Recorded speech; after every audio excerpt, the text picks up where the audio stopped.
মাত্র একটা ডিম আর ঘরে থাকা অল্প কিছু উপকরণ দিয়ে আমরা তৈরি করে ফেলতে পারবো এরকমের একটি মজাদার বিস্কিট পিঠা। আর এটা সংরক্ষণ করেও রাখা যায় অনেক দিন পর্যন্ত। মেহমান আসলে চায়ের সঙ্গে এটা আমরা পরিবেশন করতে পারি। আসসালামু আলাইকুম ভিউয়ার্স, সুইস অ্যান্ড বেকিংয়ে সবাইকে স্বাগত। তো চলুন মূল রেসিপিতে চলে যাচ্ছি। আমি এখানে একটা ডিম নিয়ে নিচ্ছি, আর ডিমটাকে অবশ্যই ফ্রিজ থেকে 10 মিনিট আগে বের করে রাখবেন। দিয়ে দিচ্ছি হাফ কাপ পরিমাণে গুঁড়ো চিনি আর সামান্য পরিমাণে লবণ দিয়ে ভালোভাবে আমি বিট করে নেব, যাতে চিনিগুলি ভালোভাবে গলে যায়, চিনির কোনো আস্ত অংশ যেন না থাকে। এই যে দেখুন এরকম সাদা একটা কালার হবে চিনিটা গোলাতে গোলাতে। তারপরে দিয়ে দিলাম 1/4 কাপ পরিমাণে রান্নার তেল, দিয়ে দিলাম কয়েক ফোঁটা ভ্যানিলা এসেন্স। আপনারা চাইলে এখানে এলাচ দানা গুঁড়ো করেও দিয়ে দিতে পারেন।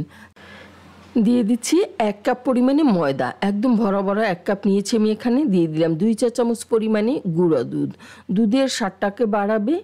আরও দিয়ে দিচ্ছি সামান্য পরিমাণে বেকিং সোডা 1 চিমটি পরিমাণে। সব কিছু দিয়ে আমি সুন্দরভাবে মিক্স করে নিব। আপনারা চাইলে এটা হাত দিয়েও মিক্স করে নিতে পারেন। এই যে এখন আমি হাত দিয়ে মিক্স করে নিচ্ছি। ভালোভাবে মিক্স করে এটা কিছুক্ষণ রেস্টে রেখে দিতে হবে, তাহলে এটা আরও একটু শক্ত হবে।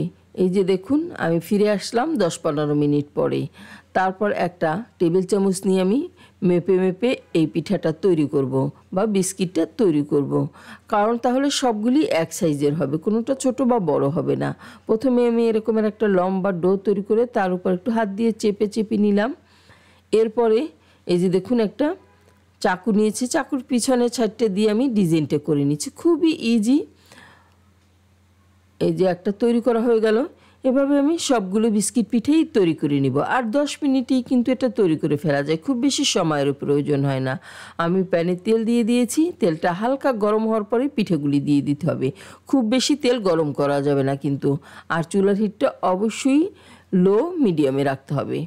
তারপর উল্টে পাল্টে ভেজে নিতে হবে সুন্দর একটা কালার আসা পর্যন্ত। আর ততক্ষণ এটা মুচমুচেও হয়ে যাবে।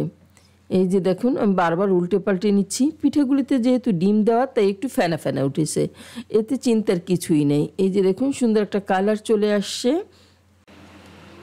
বারবার উল্টে দিতে হবে, না হলে কিন্তু এক সাইড বেশি কালার হয়ে যাবে।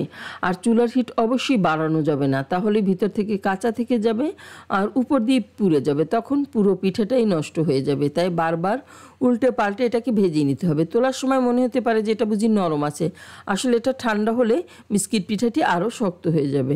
আমার এই যে দেখুন ভাজা শেষ। আমি সবগুলো পিঠে একটা সার্ভিং ডিশে দিয়ে দিলাম। এখন একটু ভেঙেও দেখিয়ে দিচ্ছি এর ভিতরটা কেমন হয়েছে।